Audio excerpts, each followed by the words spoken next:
Hello दोस्तों, आपका स्वागत है आपका अपना परिवार आरपी करियर क्लासेस में। मैं शंभू कुमार।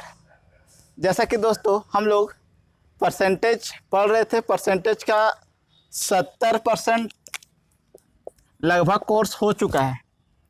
आपका 30% कोर्स बचा हुआ है जो 3 से 4 वीडियो में कंप्लीट हो जाएगा।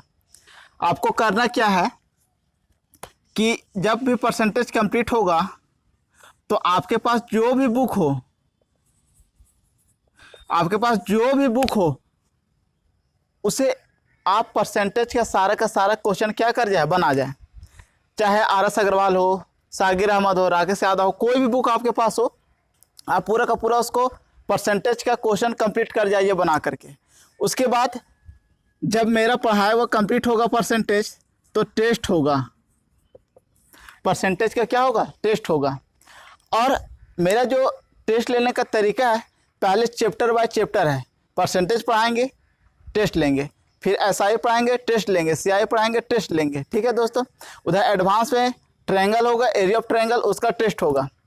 तो हम लोग देखते हुए चलेंगे कि कंप्लीट होते चला जाएगा चैप्टर, और हम लोग टेस्ट के थ्रू भी क्या करते चले जाएंगे, कंप्लीट करते चले जाएंगे हर एक चैप्टर को। उसके बाद जब आपका सिलेबस कंप्लीट हो जाएगा तो उसके बाद और टोटल हम लोग क्या करेंगे, टेस्ट लगाएंगे। उसके बाद देखेंगे कि मैथ में हमारा कितना नंबर आ रहा है, कितना स्कोर हो पा रहा है। ठीक है दोस्तों। तो चलिए हम लोग अगला क्वेश्चन देखते हैं क्या बोल रहा है। तो देखिए अगला नंबर क्वेश्चन क्या बोल रहा है।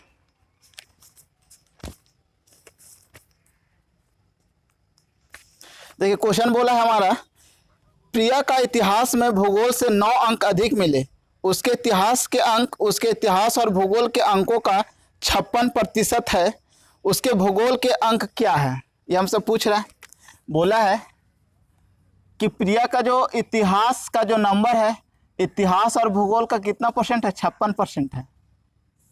तो 56% का बताइए फ्रैक्शन वैल्यू कितना होगा, तो 14 बट्टा होगा हमारा 25। इसका मतलब कि 25 नंबर इतिहास और ज्योग्राफी मिला करके है, और 25 का 56% हमारा 14 आएगा, और 14 किसका नंबर है, इतिहास का। तो बताइए अगर इतिहास का 14 है तो ज्योग्राफी का कितना होगा, 25 माइनस 14, तो 25 माइनस 14 कितना होगा, 11। अब अगर इतिहास में 14 यूनिट है और ज्योग्राफी में अगर 11 यूनिट है, तो इतिहास जो है ज्योग्राफी से कितना यूनिट ज़्यादा है, तो हम बोलेंगे 3 यूनिट ज़्यादा है। इतिहास का जो नंबर है ज्योग्राफी से कितना यूनिट ज़्यादा है, तो 3 नंबर यूनिट ज़्यादा है। अब आप बताइए क्वेश्चन में कितना बोला है, तो 9 नंबर ज़्यादा है। कितना नंबर ज़्यादा, 9 नंबर। तो 1 यूनिट का वैल्यू होगा 3, और हमसे पूछा है ज्योग्राफी का, तो ज्योग्राफी कितना यूनिट है वैल्यू, 11 यूनिट। तो 11 तिया 33, हमारा ज्योग्राफी का नंबर क्या होगा, 33 नंबर। ठीक है दोस्तों, उम्मीद है आपको ये क्वेश्चन समझ में आया होगा। चलिए अब हम लोग चलते सेकंड नंबर क्वेश्चन पे। देखिए सेकंड नंबर क्वेश्चन क्या बोल रहा है। किसी मिल में मूंगफली के वजन के 30% के बराबर तेल निकाला जाता है। निष्कासन के पश्चात जो पदार्थ बचता है उसे मवेशियों के भोजन के लिए 12 रुपये प्रति केजी के हिसाब से बेचा जाता है। मूंगफली 15 रुपये प्रति केजी के हिसाब से खरीदी गई और प्रोसेसिंग की कीमत 3 रुपये प्रति केजी है। तो तेल को किस मूल्य पर बेचा जाए ताकि कुल कीमत पर 10% का क्या हो, लाभ हो। समझिए क्या बोला है क्वेश्चन। मूंगफली है, तो मूंगफली को जब हम लोग मिल में ले करके गए तो जितना भी मूंगफली था उसका 30% क्या निकला, तेल निकला। अब 30% का फ्रैक्शन कितना होगा, 3/10। इसका मतलब कि अगर मूंगफली 10 केजी था तो जो तेल निकलेगा वो तेल हमारा निकलेगा 3 केजी, और जो बच जाता है, जैसे हम लोग जिसको बचा को खर्री बोलते हैं, तो खर्री कितना निकलेगा, 7 केजी। और ये मूंगफली कितना था, मूंगफली था हमारा 10 केजी। अब आप बताइए, अब क्वेश्चन में बोला है कि जो खर्री को है वो 12 रुपये प्रति केजी के हिसाब से बेचा जाता है। 12 रुपये प्रति केजी के हिसाब से क्या किया जाता है, बेचा जाता है। तो 12 सत्ते 84 रुपये यहाँ पे होगा इनकम, और बोला है कि जो मूंगफली को खरीदा है वो 15 रुपये पर केजी के हिसाब से खरीदा है। तो 15 दही 150, 150 हमारा क्या होगा, मूंगफली का क्रय मूल्य होगा। अब बोला यहाँ पे दोस्तों कि प्रोसेसिंग चार्ज जो है हमारा 3 रुपये प्रति केजी है। प्रोसेसिंग का मतलब होता है कि जब हम लोग मूंगफली को लेकर के जाएंगे मिल में तो पिसाने का जो चार्ज रहता है उसी को क्या बोलते हैं, प्रोसेसिंग चार्ज। तो पर केजी के हिसाब से 3 रुपये पर केजी, तो कितना केजी है, 10 केजी, तो 30 रुपये यहाँ मेरा खर्च होगा। तो टोटल खर्च हो गया 180 रुपया। टोटल कितना खर्च हो गया, 180। अब आप बताइए कि 180 टोटल खर्च है और बोला है कि 10% का लाभ हो। तो 180 रुपये मेरा खर्च हुआ है और हमें 10% का लाभ कमाना है, तो इससे बेचेंगे 110% पे। 1 से 1 जीरो कटेगा, 1 से 1 जीरो कटेगा, तो बताइए 11 8 88, 11 कम 11 और 8 19, मतलब 198 रुपये में क्या करेंगे दोस्तों, मूंगफली को बेचेंगे। अब समझिए, बेचने पर 198 रुपये का मेरा इनकम होना चाहिए। खरी को हम लोग बेच दिया 12 रुपये पर केजी के हिसाब से, तो मेरा इनकम कितना हो गया, 84 रुपया। अब हमें और कितना कमाना है, तो 198 में हम लोग 84 रुपया कमा चुके हैं, तो और हमें कितना कमाना होगा, 114 रुपया। अब 114 रुपये हमें और कमाना है, तो बताइए कि 114 रुपये अब हम लोग तेल बेच करके कमाएंगे। तो 3 केजी तेल है, तो पर केजी किस हिसाब से बेचेंगे, तो पर केजी आप इसे डिवाइड दीजिएगा तो आएगा हमारा 38 रुपया। मतलब तेल को 38 रुपये पर केजी के हिसाब से क्या करेंगे, हम लोग बेचेंगे। और हमसे पूछा था कि तेल का कीमत पर केजी कीमत कितना, तो तेल का पर केजी कीमत कितना हमारे दोस्तों, 38 रुपये पर केजी। तो आपको इस तरीके से पढ़ना है। कोई भी क्वेश्चन आप उठाइए परसेंटेज का और फ्रैक्शन के थ्रू आप बनाइए, चाहे जितना भी बड़ा क्वेश्चन क्यों ना हो। ठीक है दोस्तों। अब देखिए दोस्तों, अगला नंबर क्वेश्चन क्या बोला है। बोल रहा है एक व्यक्ति अपने आय का 60% खर्च करता है। यदि व्यक्ति की आय 15% बढ़ती है तथा व्यय 15% बढ़ता है तो व्यक्ति के बचत में प्रतिशत परिवर्तन ज्ञात करें। एक व्यक्ति है जिसका खर्च 60% है, तो 60% का फ्रैक्शन वैल्यू होगा 3/5। मतलब उसका टोटल इनकम, अगर टोटल इनकम उसका 5 है तो उसका जो खर्च होगा 3, और बचत जो होगा वो बचत होगा हमारा 2। 5 रुपये कमा रहा है, खर्च कर रहा है 3 रुपया, तो बचाएगा 2 रुपया। अब अगर इसे हम लोग ये रेशियो में है तो 500 करते हैं टोटल इनकम, तो 300 होगा खर्च और 200 क्या होगा, बचत। अब बोला है कि जो उसका इनकम है वो 15% क्या हो जा रहा है, बढ़ जा रहा है। तो 15 × 75 रुपये अब ज़्यादा कमाएगा। और खर्च जो है, खर्च भी 15% क्या हो जा रहा है, बढ़ जा रहा है। मतलब 45 रुपये खर्च बढ़ गया। अब बताइए 75 रुपये इनकम बढ़ा है, उसमें 45 रुपये खर्च भी बढ़ा है, तो कितना बचत होगा, तो आप बोलिएगा 30 का बचत होगा। अब 30 रुपये अधिक बचत होगा। अब आप इसे परसेंटेज में बोल रहे हैं, तो बताइए 30 ज़्यादा बचाएगा कितना पे, 200 पे, तो 100 पे कितना, तो ये हमारा निकलेगा 15%। कितना परसेंट निकलेगा दोस्तों, 15%। आप लोग इसे ना करते हुए हम लोग ऐसा भी कर सकते थे कि 200 पे 30%, तो 100 पे 15, मतलब 100 पे कोई भी चीज़ को कंपेयर करते हैं तो उतना ही परसेंट होता है। मतलब कितना परसेंट इंक्रीज होगा, 15% क्या होगा हमारा, इंक्रीज होगा। चलिए हम लोग अगला नंबर क्वेश्चन चलते हैं। देखिए अगला नंबर क्वेश्चन क्या बोल रहा है।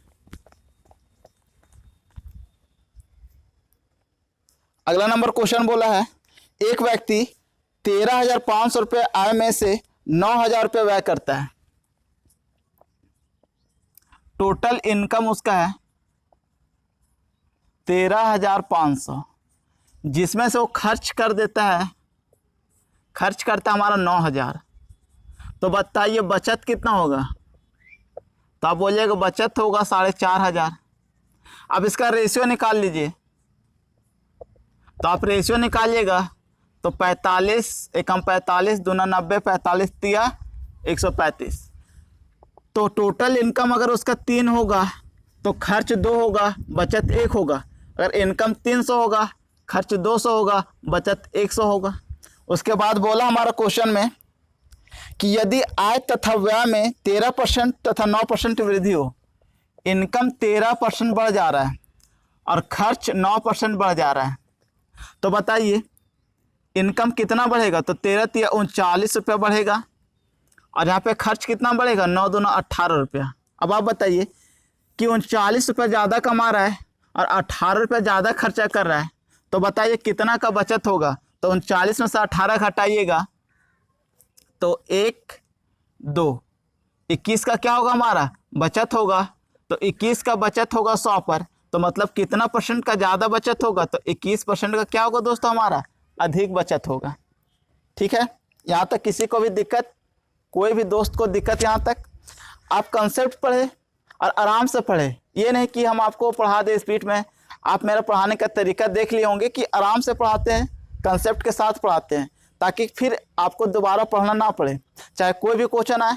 देखिए दोस्तों, आप जब एग्ज़ाम में जाइएगा ना तो आपका ही कंसेप्ट काम करेगा, आप कितना सोच पा रहे हैं। ऐसा नहीं कि कोई भी क्वेश्चन करवा दिया गया आपको सेम टू सेम भिड़ जाएगा एग्जाम में। आपको खुद मेहनत करना है, जाना है, क्वेश्चन का लेवल को पकड़ना है, क्वेश्चन का लैंग्वेज को पकड़ना है, क्या बोल रहा है क्वेश्चन, उसके अकॉर्डिंग आपको क्या करना, सॉल्व करना है। तो मेहनत आपको करना है, प्रैक्टिस आपको करना है। तो आपके पास जो भी बुक हो उस पर आप परसेंटेज निकालें और उसका क्वेश्चन बना करके देखें सॉल्व हो रहा है या नहीं हो रहा है। अगर आपका सॉल्व नहीं हो रहा है तो आप दिए गए नंबर पे 7780034092, ये मेरा व्हाट्सअप नंबर है, आप इस पर क्या कर सकते हैं, मैसेज कर सकते हैं। ठीक है दोस्तों, तो चलिए हम लोग नेक्स्ट नंबर, अगला नंबर क्वेश्चन देखते हैं।